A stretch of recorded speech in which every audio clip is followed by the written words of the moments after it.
Dans la tradition islamique, le retour de Jésus, appelé Issa, est un événement majeur marquant la fin des temps. Contrairement à la vision chrétienne, l'islam affirme que Jésus-Christ n'a pas été crucifié, mais élevé vivant auprès de Dieu. Son retour sur terre est donc perçu comme une mission divine encore inachevée, un point culminant de l'histoire humaine.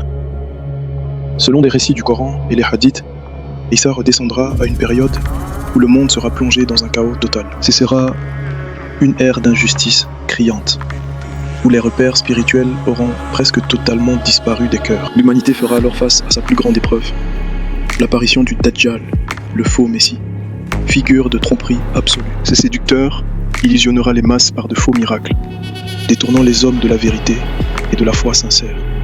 C'est dans ce climat de désespoir qu'Issa descendra, non comme un nouveau prophète apportant une nouvelle loi. Il reviendra en tant que serviteur de Dieu et disciple de la dernière révélation, chargé de rétablir l'ordre et la justice.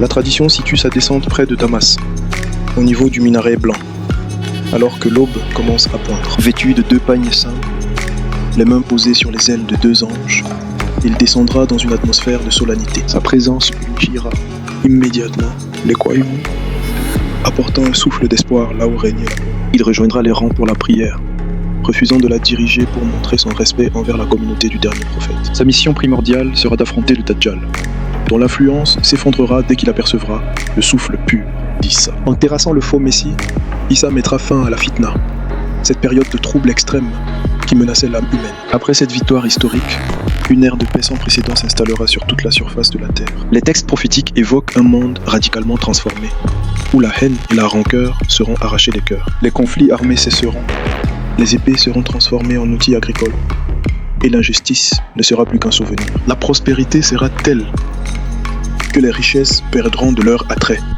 car personne ne trouvera plus de pauvres à qui faire l'aumône. Dans un geste symbolique fort, Issa brisera la croix, clarifiant ainsi les malentendus théologiques accumulés par les siècles. Il rétablira une compréhension pure et authentique du message divin, unissant l'humanité sous la bannière du monothéisme. Il vivra ensuite de nombreuses années parmi les hommes, menant une existence de simplicité, de justice et de dévotion. Il se mariera, aura des enfants et complétera son voyage terrestre avant de mourir d'une mort naturelle, comme tout être humain. Son décès marquera la fin d'un cycle béni, ouvrant la voie aux ultimes signes précédant le jour du jugement dernier. Le récit d'Issa dans l'islam n'est pas qu'une prophétie spectaculaire.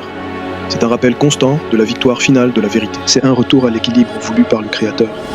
Une promesse de paix pour ceux qui gardent la foi face aux tempêtes.